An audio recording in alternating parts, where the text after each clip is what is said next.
Hey, power of the Force. Yippee.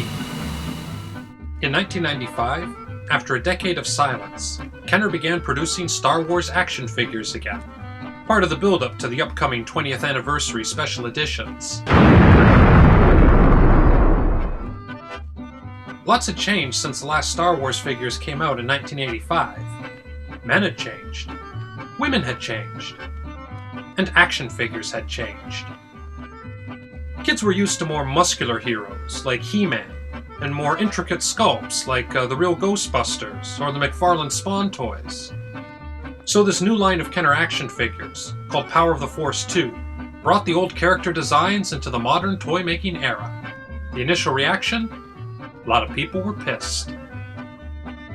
The Power of the Force figures were much bigger than the originals, but what irked old-time Star Wars fans was the steroid-like, cartoonish buff chests on Luke and Han.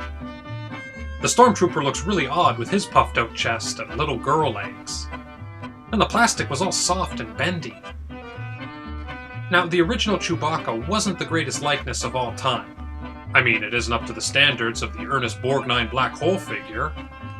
If you want to be childish about it, Chewbacca kinda looks like a big turd with eyes painted on. The 1995 Chewbacca isn't much of an improvement. He looks like a werewolf. Now, the head doesn't move, so why did they mold him with a clear neckline running all the way around? He looks like a dude wearing a cheap Halloween mask. Will somebody get this big walking carpet out of my way? The most maligned figure was probably Princess Leia. The last of the initial 9 to be released, she was in scarce supply at first, and amazingly, collectors were paying crazy money for her.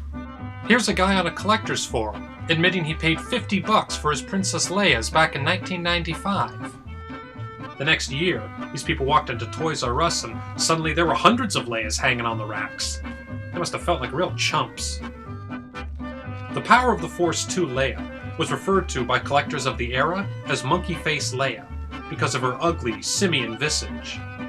A lot of people also pointed out how much she looks like Luke, which I guess is okay since they're brother and sister, right?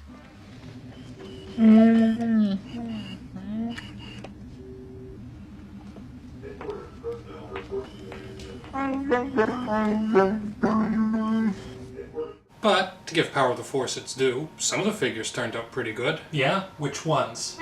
The Sand Person might be the best figure of the line. They really got the tatter and sandy grit of the cloak right. He has a real good posture to him too. Looming, threatening. With that crazy gas mask, he really looks creepy and threatening. He's like Leatherface. I'd be scared coming up against him in real life. When you stand him next to the 1977 Sand Person, the older figure looks like a lot less thought went into him, and the cheap vinyl cape doesn't help. Hammerhead is another good Power of the Force 2 figure.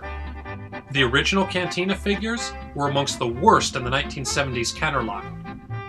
The first 12 were a sales phenomenon, and Kenner must have been scrambling for additional figures to add to the line. This is when they started scanning the backgrounds for any cool-looking character with 12 frames of screen time they could adapt into a figure. The Cantina ones all looked rushed. They all have weird one-color suits. Walrus Man, with his day-glow colors, has to be the worst designed figure in the entire line.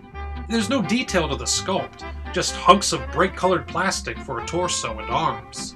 Cheap flipper feet that were probably cannibalized off a scuba diver army figure from another toy line. When you place him next to the other figures, he doesn't even look like he's from the same collection. If this figure had been submitted during the Empire Strikes Back or Return of the Jedi line, I'm sure Lucasfilm would have rejected it for being so shitty. I'm up in the air about Lando. On the one hand, he's got the goofy, big-breasted sculpt, but the cape is nicer than the generic vinyl cape all the early Star Wars figures got. And the face of the Power of the Force 2 Lando really captures the character. He looks smooth, dashing, a little roguish. Oddly, when the original Kenner Lando came out, they made 2 versions, one with a plain face, and one with bug eyes and teeth painted on. On every other figure, the eyes were just painted dots. Nobody had the whites of their eyes, except for Lando, and this guy. Obviously, they were worried about the eyes being invisible against the darker skin color. Although none of the Dark Alien figures have white eyes. But why did they have to paint those ridiculous teeth on too? I hate to say it, but looks a bit like a minstrel show. It's no surprise the Power of the Force 2 sculpts are so wildly different. What is surprising, though, is a single character. IG-88. Here's the original 1980 figure, and here's the 1996 version. Holy cow, they look identical! Well, not quite. When you take a closer look, you start seeing tiny differences. There's a little more detail here, and the head on the original IG-88 is thicker. This has to be the only Power of the Force figure that's the same height and proportions of the original. Man, Kenner really nailed the IG-88 design back in 1980. Even the 2007 version, a figure made nearly 30 years later, isn't that much different from the original. Bounty hunters. We don't need that scum. This 30 seconds of The Empire Strikes Back yielded more action figures than any other half-minute of the Star Wars trilogy. You had Boba Fett, 4-LOM, Dengar, Bosk, IG-88, and Zuckuss. 6 figures from only 5 shots. I remember Dengar being a widely available figure. Everyone I knew had him.